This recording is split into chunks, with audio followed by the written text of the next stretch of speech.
What if I told you there's a place along the Indian Ocean where the roar of the lion once echoed through the valleys, now alive within the rhythm and soul of the people, where the soil breathes rich history and the wind whispers stories from a time long before ours? Would you believe me? Back in March 2025, I visited the capital city of Nairobi, Kenya for just over 7 days, where the sun rises differently and the equator runs through the middle of the country. Did you know the very soul of the Lion King was inspired right here in Kenya? The spirit of the Lion King draws its very breath from these plains. Nairobi is a lively city wrapped in emerald green, standing boldly between tradition and a modern pulse. Lush forests and parks blend seamlessly within city streets. Driving and walking through various popular neighborhoods, exploring uncharted adventures, tasting delicious cuisines, and discovering new friendly people was a welcomed opportunity. Rich coffee farms kiss the hillsides just outside the city, exporting rich, bold flavors that the world craves. But it's the flavors of the city itself that will leave you speechless.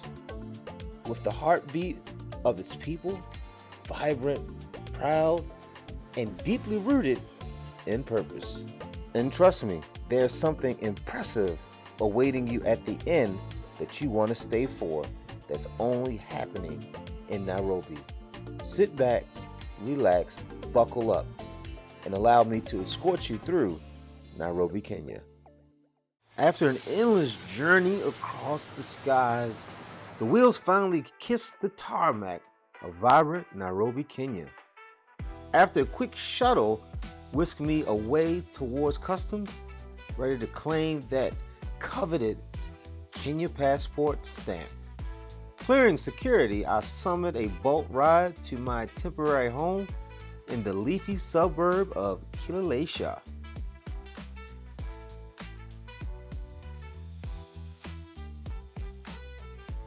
Stepping inside, I found a bright, spotless, and surprisingly spacious one-bedroom Airbnb waiting for me, and it looked exactly like the pictures. Exhaustion hit like a wave. Time for sleep. On my very first morning in Nairobi, the sun rose and the roosters sounded off. All from the 14th floor, the city stretched out like a living masterpiece. First stop of the day, Westgate Mall in the bustling district of Westlands. Just late morning and headed towards Westgate Mall and get ready to soak up my first visit to Nairobi, Kenya, and enjoy and see what this first day will bring. I know one thing, I'm hungry, and I've heard about some nice places over there to eat. I hear that rooftop bar is really nice. I learned you can't film inside due to a tragic past terrorist attack. But trust me, the moment you step through those doors, you've been met with pure luxury and opulence. From there, I made my way to the lush and well-manicured neighborhood of Gigeri to explore the village market. This place has charm all its own, split between a modern, stylish section and a nostalgic, older wing. Tucked inside is The Harvest, a restaurant so good it instantly secured a spot on my must-eat twice list. One of the best meals of my trip, hands down. So just leaving out of the village market, catching the scene, walking down the road, sidewalks, not like back home where it's concrete, they have a different set of roads. So let me let you see. This is how the sidewalks are paved here, which is a little bit different. A short stroll led me to Serenity Massage, where self-care took center stage. From the warm smiles of the staff to the calming elegance of the space, A Serenity massage. That's 90 minutes massage and it's a medium pressure massage. It involves the balancing of chakras. Every moment melted away the travel fatigue. And to top off the night, the rooftop lounge known as Upepo. I'll keep my words short here. This place isn't just a bar, it's an experience, it's a vibe you'll talk about long after you've left. For a couple of days, I got to hang out with Prit, who happens to be a local realtor with eyes for some of Nairobi's finest properties. One afternoon, after a delicious lunch at Rosina's,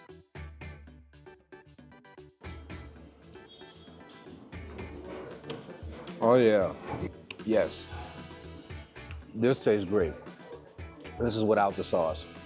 he took me on a mini property tour, starting with the sleek Emerald Springs. Okay, now getting ready to walk to this Emerald setup. It's a show house ready, so we get to be able to see what the sample 1 and 2 bedrooms will look like. And what neighborhood are we in? So we're in the Westlands neighborhood. Down the road from GTC. Not too far, within a reasonable walking distance from the GTC. And then over to the elegant Sunstone residence. So now we're getting ready to go into the 2 bedroom, which is 94 square meters. Yeah. Oh, she seems happy.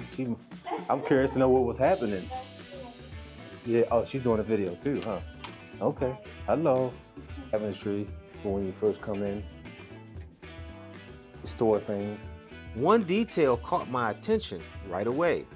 In many Kenyan kitchens, but not all of them, you'll often find a red switch that controls the hot water. Simple, but genius. An easy way to save energy costs and some money. I also learned something new about how apartments are measured here. Net space is just what's inside your walls inside the door, while gross includes your balcony, the hallway, even the elevator area outside your door. Emerald Springs impressed me with its smart design and clean setup. Then it was off to Sunstone, also in Westlands, which at the time of this filming was still under construction, but it is now fully complete.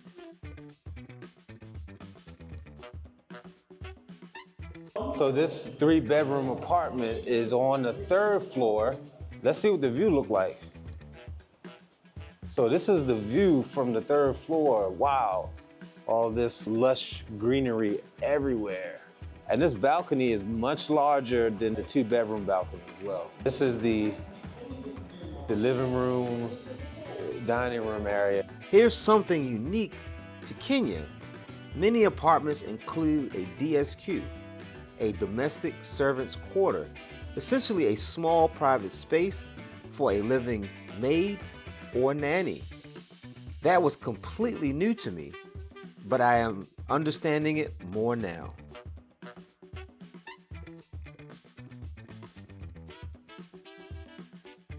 Even unfinished, Sunstone was a vision of luxury, high-end finishes, spacious layouts, and an undeniable wow factor.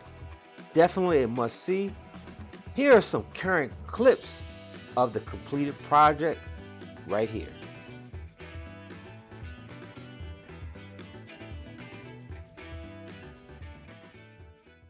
I spent some time right in the heart of Nairobi's Central Business District, better known as the CBD. That's where I met Safina, sharp, welcoming, and full of local insight. She introduced me to Alan, my guide for the day, and we kicked things off at Causeway, where I got the full taste of authentic Kenyan dining. I'm here with Alan, and we can ready to try this authentic Kenyan food that they don't give you utensils with. You just gotta go in with your hands, you know. So we're gonna dig in. We got this fish here. It's tilapia fish with tomatoes on it, and we have what he has is goat with tomatoes and onions. Then we have kale greens, and then we have this looks like pita bread, some type of bread, and this stuff right here, I'm not even sure what this is, but he basically said it's made of corn with different seasonings, because from here it looks like beef. So we're gonna figure this out and see what happens. This wasn't just a meal, it was an experience. From there, we hit those streets. Alan showed me hidden gems at every turn. One highlight, the Kenya National Archives, packed with incredible artwork and rich history. We made our way towards the KICC, passing street vendors with colorful crafts and unique finds. And then, the moment I've been waiting for.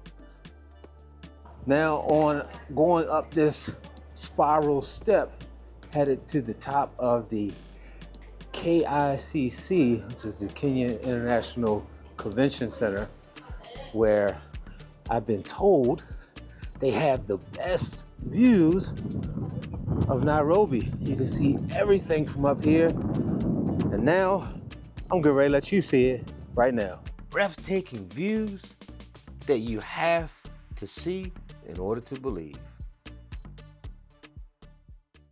Just 45 minutes from the hustle of Nairobi Central Business District in Westlands lies Karen, a neighborhood often called the high-end heart of the city.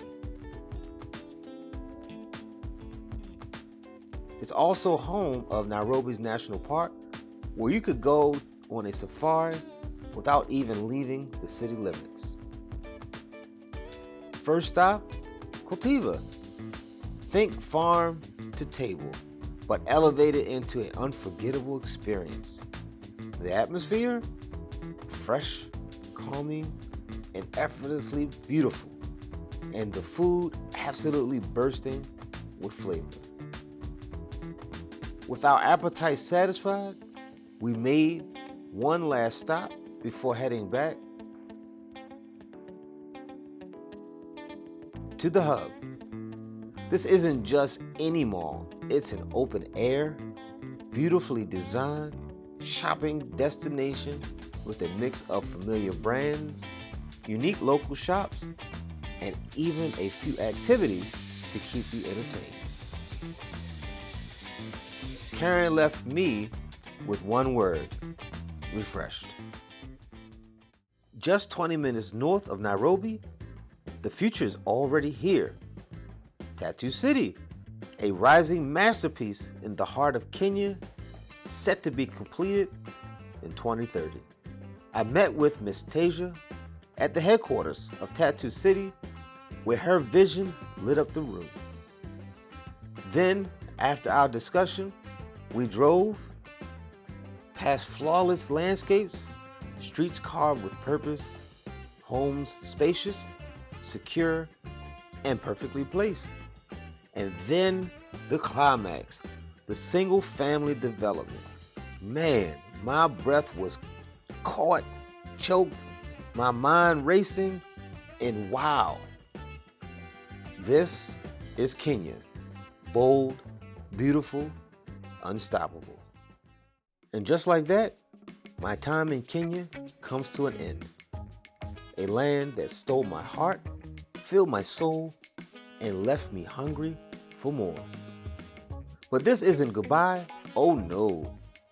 I'm coming back to chase the adventures I couldn't catch this time, such as the national park, new restaurants with tasty flavors, possibly Mombasa, and new neighborhoods.